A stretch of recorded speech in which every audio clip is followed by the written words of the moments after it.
actually threw Vlad under the bus in that situation. This is like a common thing that a lot of people do.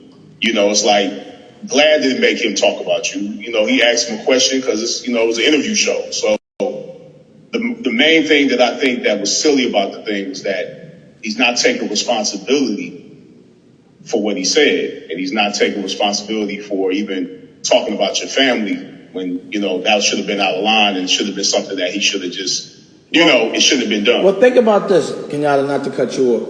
I was in his face and asked him a plain question. Why do you think, as a white man, you could tell black people what other black people want?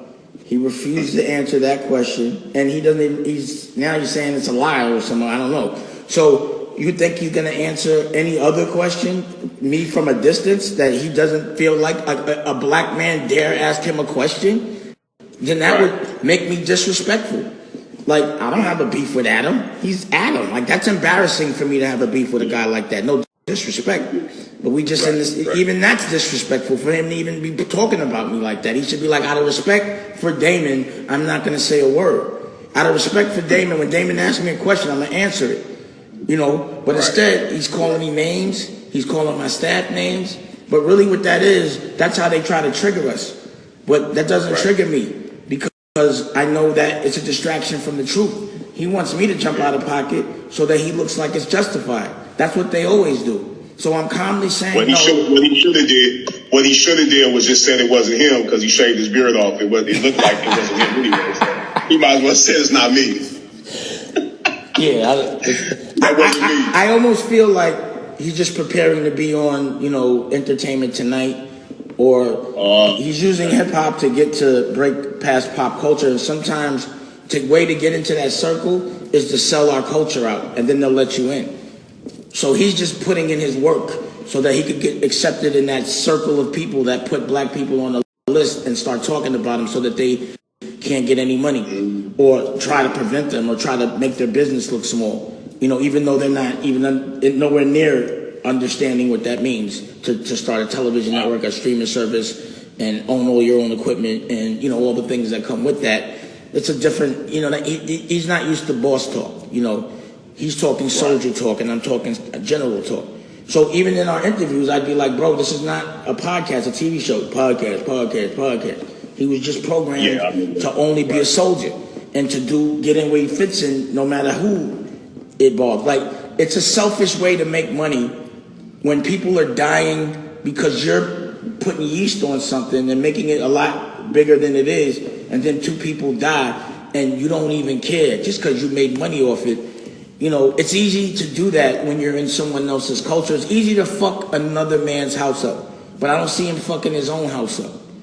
I don't see him spreading gossip flames around his culture's house. He's just spreading gossip flames around our culture's house, and we're hot as it is. You know, we're under a lot of stress as it is. We're trying to survive as it is.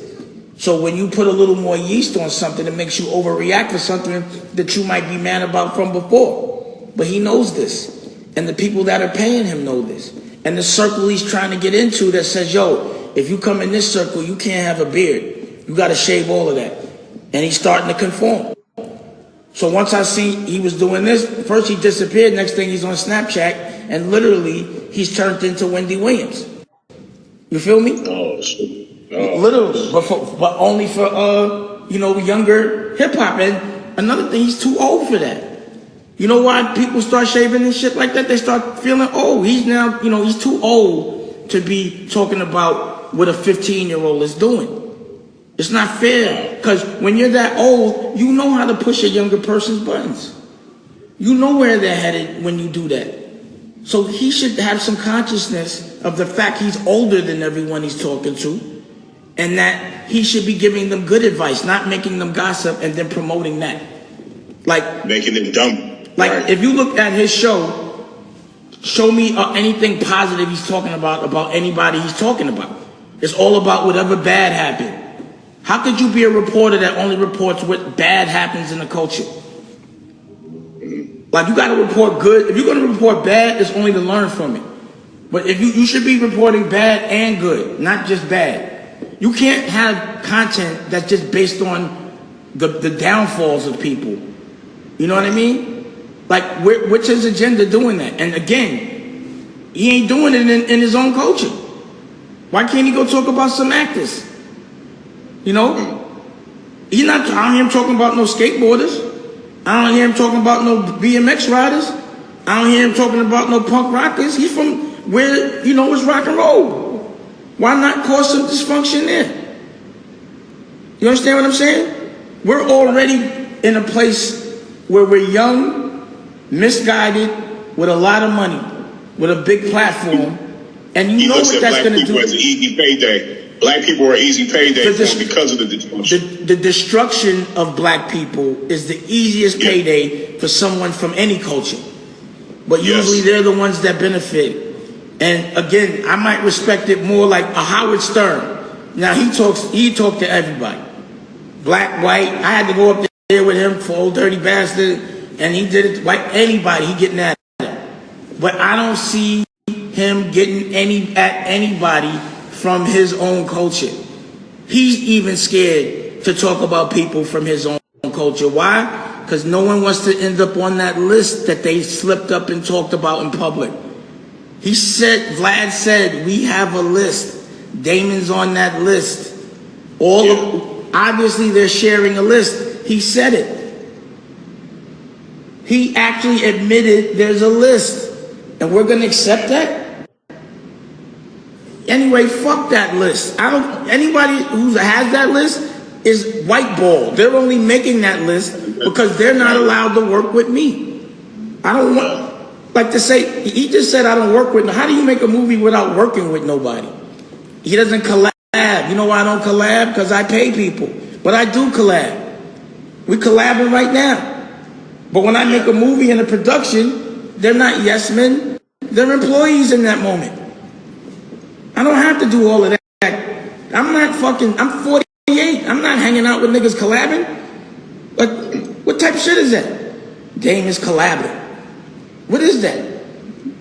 And yeah, I am collabing. I'm collabing with like Comcast. That's if I do a collab, I'm gonna do a collab with a congressman or a senator. I'm 48. I don't want to fucking do a collab with, no disrespect, with an 18-year-old rapper. All I could do is give him advice. Right. Collab? What are we gonna talk about? All I'm gonna do is be teaching them all day. Yeah. Unless I'm just there to exploit them. See, what Vlad and what Adam thought, they never came up against a black man that's unexploitable. So that makes me disrespectful. Not only will you not rob me, you will not disrespect me or my culture. And if you have some slick shit to say, it better be in another room. Because that's the only time I keep hearing this cute shit. He's a very polite guy in my face. And now I'm rude and I'm all these names. And I don't know why. I let him in my house. I was very, very, very polite. You let a man in your house and you treat him well, and they still go and talk about you. Just because their house is bigger than yours. He shaved his beard so you wouldn't recognize him if you saw him. That's what it was. The bottom line is we would never be in the same place anyway.